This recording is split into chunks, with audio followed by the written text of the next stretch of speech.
Bonjour à tous et bienvenue, une traditionnelle vidéo sur les nouveautés en matière de paye pour l'année 2025.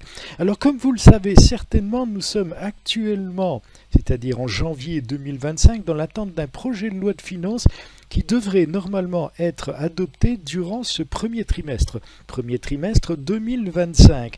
Alors de ce fait, certaines dispositions 2024 ont été reconduites pour l'instant du moins et pourront être modifiées. Nous sommes donc dans l'attente. Alors comme toujours, vous savez que vous avez la possibilité de télécharger le support. Il suffit tout simplement d'aller sur le blog du site à l'adresse pastel-études.fr. Donc c'est gratuit, bien entendu, vous téléchargez, c'est du PDF. Nous commençons d'abord par les montants 2025 du SMIC et du plafond de sécurité sociale.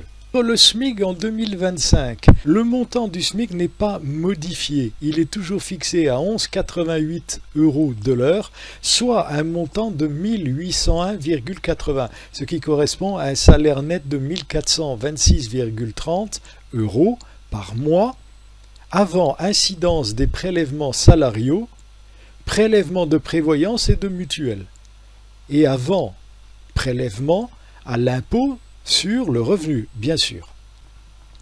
Le décompte mensuel, qui est donc de 1801,80, se calcule ainsi: 11,88 de l'heure fois 35 heures fois 52 semaines divisé par 12 mois. Alors, il faut savoir que certains logiciels fonctionnent sur la base de 11,88 fois 151,67 égale 1801,84 centimes. Donc 4 centimes d'écart entre les deux évaluations. Principale incidence sur le calcul de réduction générale de cotisation patronale. Le taux de cotisation maladie, nous verrons que ce n'est plus tout à fait le cas, ainsi que le taux de cotisation d'allocation familiale, la rémunération des apprentis, qui va être modifié de ce fait, rémunération des salariés en contrat de professionnalisation, donc une nouvelle grille, et l'indemnisation minimale de l'activité partielle, c'est-à-dire le chômage partiel. Alors, je rappelle l'évolution du SMIC du 1er janvier 2022 au 1er janvier 2025. Vous voyez donc les différentes périodes, le SMIC horaire, le SMIC mensuel, et en dernière colonne, l'évolution par rapport au SMIC précédent, sachant que ce sont des montants qui sont en salaire brut. Le plafond de sécurité sociale en 2025, il est fixé à partir du 1er janvier à 3 925 € brut par mois, ce qui correspond à un montant brut annuel de 47 100, donc une régularisation qui s'effectue sur ce montant. Régularisation classique, progressive, mensuelle, pour aller sur ce montant annuel. Par trimestre, il est donc de 11 775 et le plafond horaire est fixé à 29 € de l'heure. Alors les principales incidences, le montant minimal de gratification des stagiaires, les assiettes de certaines cotisations sociales, le montant d'exonération des indemnités de licenciement et l'assiette de cotisation de contribution d'équilibre technique, la cotisation CET. Voyons à présent l'incidence du SMIC et du plafond de sécurité sociale sur d'autres montants. Alors la gratification des stagiaires en 2025, après 2 mois de stage, l'employeur doit verser une gratification minimale d'un montant de 4,35 € de l'heure, ce qui correspond à 15% du plafond horaire que nous avons vu pour un montant de 29 € de l'heure. Donc 29 multiplié par 15%, un minimum à verser aux stagiaires de 4,35 € de l'heure. Au-dessus de ce montant, et l'employeur peut toujours verser un montant supérieur, vous n'avez plus d'exonération de cotisation. Voyons à présent les montants maximums d'indemnisation journalière en cas d'arrêt de travail. Donc les arrêts de travail pour maladie, je rappelle, limité à 1,8 SMIC et prise en charge de 50%. Le calcul s'effectuant sur le montant du salaire des trimestres précédant l'arrêt. Donc, par exemple, pour le mois de janvier, vous allez prendre en compte le montant du salaire d'octobre, novembre et décembre 24. Alors, au niveau du calcul, 11,88 c'est le montant du SMIC, multiplié par 1,8 fois 50%, la prise en charge est de 50%, fois 35 heures, fois 52 semaines, divisé par 4 trimestres, puisque le calcul s'effectue en trimestre, et divisé par 91,25 jours moyens par trimestre. 365 divisé par 4 trimestres, cela fait une moyenne de 91,25 jours pour un trimestre. Alors, ce que vous pouvez faire aussi, c'est diviser par 365 jours, puisque le calcul s'effectue sur des journées calendaires. Calendaire, c'est-à-dire toutes les journées, samedi, dimanche incluses, et fériés inclus aussi. Cela fait un maximum de 53,31 € par jour. La maternité, donc un arrêt pour maternité, limité cette fois non pas au SMIC mais au plafond. Le plafond, 3 925 €, fois 79%, puisqu'on effectue une réduction forfaitaire de 21% pour retenue salariale, donc c'est un forfait, multiplié par 12 mois divisé par 365 jours, cela fait 101,94 € maximum par journée. L'accident du travail à présent. L'accident du travail qui se calcule par rapport au plafond, du moins au niveau du minimum. Alors, durant les 28 premiers jours, vous avez une prise en charge de 60%, qui est limitée à 0,834% du plafond annuel, et il faut prendre le plafond du mois précédant l'arrêt. Donc en janvier, vous prenez celui de 2024, c'est-à-dire 3864. Nous sommes en janvier 2025. Donc le calcul maximum, 3864 fois 12 mois, fois 60%, puisque la prise en charge est de 60%, fois 0,834%, cela fait un maximum d'indemnisation de 232 € par journée. Dans le cas d'un arrêt de travail à partir de février 2025, vous calculez à partir du plafond 2025. 3 925 fois 12 mois, fois 60%, 0,834%, 235,69 €. À partir du 29e jour, cette fois, vous avez une prise en charge de 80% au maximum. Donc vous faites le même type de calcul, 80% au lieu de 60%, et vous obtenez 309,37 € par journée d'indemnisation maximum. Par contre, à partir de février 25, vous calculez sur le plafond 2025, qui est non plus de 3864, mais 3925. Toujours le même type de calcul, et cette fois, vous obtenez 314,25 €. Alors attention, ce sont des montants bruts. Sur ces montants, vous allez avoir une réduction pour CSG, CRDS de 6,70%. Autre montant, la grille de rémunération des apprentis en 2025, qui dépend de l'année du contrat et de l'âge de l'apprenti, ainsi que du montant du SMIC, donc en pourcentage du SMIC ou du minimum conventionnel. Le SMIC 1801,80, donc pour moins de 18 ans, un apprenti en première année, 27%. Donc 27% multiplié par 1801,80. 486,49 et ainsi de suite. Et par exemple, pour 20 ans en deuxième année, vous partez sur 51%. 51% de 1801,80, cela fait 918,92 €. Alors les exonérations. Les cotisations salariales sont exonérées à hauteur de 79% du SMIC, c'est-à-dire jusqu'à 1423,42 €. Au-dessus, vous n'avez plus d'exonération de cotisations, alors ce sont les cotisations retraite et vieillesse. Vous avez une exonération complète de CSG, CRDS par contre, et vous avez une exonération d'impôt sur le revenu à hauteur du SMIC. Alors cette exonération est annuelle cette fois. Elle cesse de s'appliquer lorsque le salaire cumulé de l'année civile excède 12 SMIC mensuels, sur la base du SMIC actuel. Alors la grille de rémunération des contrats de professionnalisation en 2025 qui est donc basée sur l'âge du salarié, donc en contrat de professionnalisation, et sur le niveau de sa formation, pas son niveau personnel, le niveau de la formation, qui est calculé sur le SMIC. Donc vous avez des pourcentages. Alors par exemple, un contrat de professionnalisation âge 18 ans, le niveau inférieur au bac. Donc, dans ce cas, vous avez une application de 55% sur le montant du SMIC. 1801,80 multiplié par 55%, 990,99 €. À noter que cette fois, vous n'avez aucune exonération pour ce contrat, contrairement à la grille de rémunération des apprentis. L'indemnisation de l'activité partielle, c'est-à-dire le chômage partiel en 2025. Alors, la situation de l'employeur.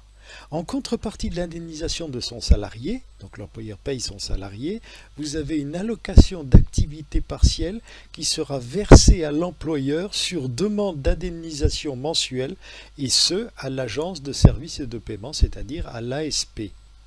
L'allocation est fixée à 36% du salaire.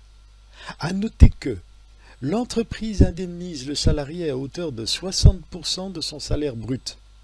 L'État lui verse en compensation 36%, c'est-à-dire pour l'employeur une perte de la différence, soit 24%. Donc, vous avez les cas se présentant ainsi, le cas classique, situation du salarié, maintien de 60% de son salaire brut, mais avec un minimum qui actuellement est de 9,40 € par heure. Le plafond, par contre, dans l'autre sens, vous avez un maximum. Le plafond est de 60% de 4,5 SMIC, donc 32,08 €. Donc entre 9,40 le minimum et 32,08 € par heure, montant maximum. Au niveau de l'employeur, l'allocation est de 36% de son salaire, mais avec un minimum de 8,46 € par heure. Le plafond, lui, est de 36% de 4,5 SMIC, c'est-à-dire 19,25 € de l'heure. Donc, l'allocation à l'employeur va se situer entre 8,46 € par heure minimum et 19,25 € par heure maximum, entre 8,46 et 19,25. L'exonération des indemnités de licenciement ou de mise en retraite en 2025, qui est calculée par rapport au plafond de sécurité sociale, c'est-à-dire 3 925 € par mois et 47 100 par année. Donc, par exemple, pour la fraction exonérée et qui est plafonnée à 5 fois le plafond, 5 fois 47 100, cela fait 235 500. Alors qu'en cas de licenciement, c'est 6 fois le plafond, 6 fois 47 100. Les cotisations sociales, exonération dans la limite de 2 plafonds, 47 100 multiplié par 2, 94 200 €. La limite d'exonération des bons d'achat en 2025, toujours fixée à 5%, donc 5% du plafond mensuel, 196 €. Au-delà de 196 €, certaines conditions doivent être réunies pour bénéficier encore de cette exonération. Donc, voir le lien suivant. Voyons à présent les avantages en nature et les remboursements de frais professionnels. L'avantage en nature sur le logement de fonction. Alors c'est une grille à utiliser en 2025. Ne comptez dans cette grille que les séjours et les chambres, pas d'autres pièces. Elle se calcule en fonction de la rémunération mensuelle, qui est calculée en proportion du montant du plafond de sécurité sociale, c'est-à-dire 3 925 actuellement. Alors j'ai fait le calcul, vous voyez 0,5 plafond, cela correspond à 1962,50, 3 925 divisé par 2, etc. Vous avez deux calculs. Si votre logement ne comporte qu'une seule pièce, donc voici le montant de l'avantage en nature pour cette pièce, et si le logement comporte plusieurs pièces, voici le montant de l'avantage en nature, mais pour une seule pièce, donc à multiplier par le nombre de pièces. Donc par exemple, pour un salaire de 2500 €, vous calculerez sur cette troisième ligne, sur la base de 104,80 s'il n'y a qu'une seule pièce, et 78,70 multiplié par le nombre de pièces s'il y en a plusieurs. Voyons aussi les repas en 2025 pris en charge par l'employeur. Ce sont donc des avantages en nature et voici les montants par repas. Donc fourniture gratuite d'un repas par l'employeur à son salarié, mais en dehors des secteurs hôtel, café, restaurant, 5,45 par repas, multiplié par le nombre de repas bien entendu. Fourniture gratuite d'un repas en secteur d'hôtellerie, café, restauration, 4,22 €. À présent, pour les apprentis, vous avez une réfaction de 75%, c'est-à-dire 5,45 multiplié par 75%, cela fait 4,09 € par repas au lieu de 5,45. Et pour les apprentis, contrat de professionnalisation dans les secteurs hôtel, café et restaurant, 4,22 multiplié par 75%, 3,17 € par repas. Toujours les repas, mais cette fois, ce ne sont pas des avantages en nature. Donc, vous avez exonération dans ces cas. Les titres restaurants. La participation maximale de l'employeur est fixée à 7,26 € par titre. Et la prise en charge par l'employeur, 50 à 60% de la valeur du titre. Donc, aucun changement à ce niveau. La valeur nominale maximale du titre qui en découle, 7,26 divisé par 50% si la prise en charge est de 50%, 14,52 €. Et la valeur nominale maximale du titre en cas de prise en charge de 60% par l'employeur, 7,26 divisé par 60%, 12,10 €. Donc toujours faire ce type de calcul. Si vous avez une prise en charge qui est de 55% par l'employeur, la valeur nominale maximale sera de 7,26 divisé par 55%. Au-delà, vous aurez un problème d'exonération, et en deçà d'ailleurs. Les forfaits limites de remboursement des frais de repas en 2025, le montant forfaitaire des repas pris au restaurant, 21,10 €. Les repas ou collations en dehors des locaux, 10,30 €. Et les repas ou collations dans les locaux de l'entreprise, mais dans le cas d'une organisation particulière de travail, travail de nuit en équipe, 7,40 € par repas. À noter aussi les forfaits d'indemnisation de grands déplacements, selon la durée déjà, pour les repas, les logements et petits déjeuners selon le lieu. Vous avez Paris et départements, les Hauts-de-Seine, Seine, Saint-Denis, Val-de-Marne et les autres départements, avec les montants maximum de forfaits d'indemnisation. La prise en charge des frais de transport collectif du salarié, donc de son domicile vers son lieu de travail. Cette prise en charge est obligatoire. Le dispositif 2024 est maintenu en 2025, et ce, dans l'attente d'une éventuelle modification à l'adoption de la loi de finances. L'employeur doit procéder au remboursement des titres qui ont été achetés par les salariés, et ce, au plus tard à la fin du mois suivant, celui pour lequel ils ont été validés. Sa prise en charge est obligatoire à hauteur d'un minimum de 50% du coût des titres. Il était prévu 75%, on en reste pour l'instant à 50%. Les titres dont la période de validité est annuelle, sont pris en charge mensuellement pendant la période d'utilisation. Par exemple, pour un abonnement payé annuellement par le salarié, 1 800 €. L'employeur doit au moins rembourser mensuellement 75 €.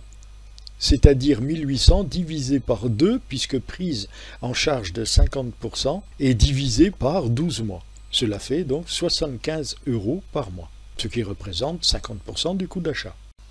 Voyons à présent ce qu'il en est à propos de la réduction générale de cotisation patronale, ex-réduction Fillon. Le calcul de la réduction générale de cotisation patronale en 2025 a noté, au 13 janvier 2025, aucun changement par rapport à 2024 pour l'instant. Donc nous sommes dans l'attente du budget des affaires de la sécurité sociale. Donc, pour l'instant, aucune modification, je l'ai fait figurer malgré tout, mais il n'y a aucune modification par rapport au tableau de l'année précédente. Par contre, il y aura certainement une modification dans la formule de calcul au niveau du taux. Taux qui est de 31,94, donc 0,3194, si la cotisation FNAL est de 0,10%, Et dans le cas une cotisation FNAL de 0,50%, vous avez donc un taux de 0,3234 identique à celui précédent. À présent, les réductions générales de cotisation dans les cas particuliers en 2025. Donc vous avez d'abord le taux maximal que nous venons de voir et ensuite les taux pour les journalistes, professions médicales et VRP multicarte.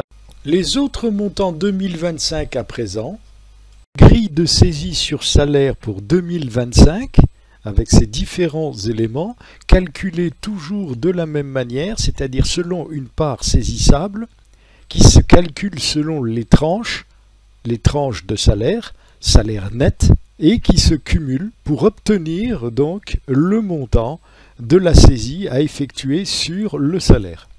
À noter aussi que pour chaque personne à charge, il faut ajouter 143,33 aux tranches de salaire qui composent cette grille. Donc par exemple de 0 jusqu'à 370 plus 143,33 et là-dessus un calcul de 1/20, etc. La déduction de la saisie doit laisser au minimum le montant du RSA, c'est-à-dire actuellement en janvier 635,71 pour une personne seule, sans personne à charge. L'assiette de calcul de la retenue pour saisie sur salaire prend en compte le salaire brut, sous déduction des cotisations salariales et du prélèvement à la source. À déduire aussi ce prélèvement à la source pour obtenir l'assiette de calcul. La taxe sur les salaires, donc ce sont les chiffres 2024, donc même remarque, nous sommes dans l'attente des nouveaux chiffres. Je vous fais figurer aussi la grille des taux neutres de prélèvement à la source pour les salaires en métropole, sachant que ce sont aussi les chiffres 2024, donc là aussi on peut s'attendre à des modifications. Rapidement, les déductions forfaitaires spécifiques, cela correspond à des réductions de cotisation, et ce pour certaines professions. Comme vous pouvez le constater au travers de ce tableau, ces taux de déduction se réduisent d'année en année. Vous avez d'abord 2024 avec les taux pour certaines professions, par exemple les artistes 23%, en 2025 21%, et ainsi de suite. Les musiciens, certains musiciens, 19% se réduisant à 18%, une réduction systématique et ce d'année en année. Les grilles suivantes, ce sont les grilles de cotisation salariale et patronale, donc pour l'instant aucun changement et toujours dans l'attente éventuelle de nouveaux chiffres. Donc voici la grille de cotisation pour l'URSSAF et puis vous avez ensuite la grille de cotisation pour les retraites complémentaires, prévoyance mutuelle ainsi que les taxes diverses. L'abattement sur les cotisations patronales de maladie allocation familiale en 2025, cette cotisation maladie sur les salaires inférieurs à 2,5 SMIC bénéficie d'un abattement de 6%, c'est-à-dire un taux de 7% au lieu du taux normal qui est de 13%.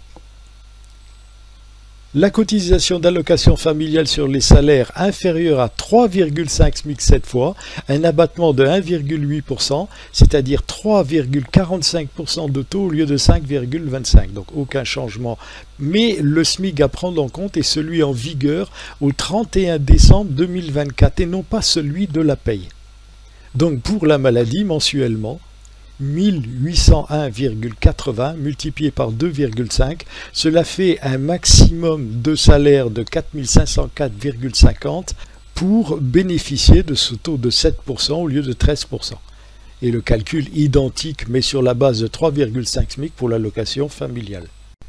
Alors attention à la régularisation des montants progressifs. Le montant de 4504,50 est valable pour le mois de janvier. Par contre en février, il faut faire les cumuls et travailler sur cette régularisation. C'est-à-dire qu'il faut comparer deux SMIC, deux montants mensuels de SMIC au montant du cumul janvier plus février de salaire. Et ensuite, à partir de ces cumuls, vous pouvez en déduire s'il y a abattement ou non. Même chose, bien sûr, pour l'allocation familiale. Dernier point, le taux salarial de cotisation supplémentaire en Alsace-Moselle, il est toujours maintenu à 1,30% calculé sur le salaire brut. Faisons à présent le point sur la prime de partage de la valeur.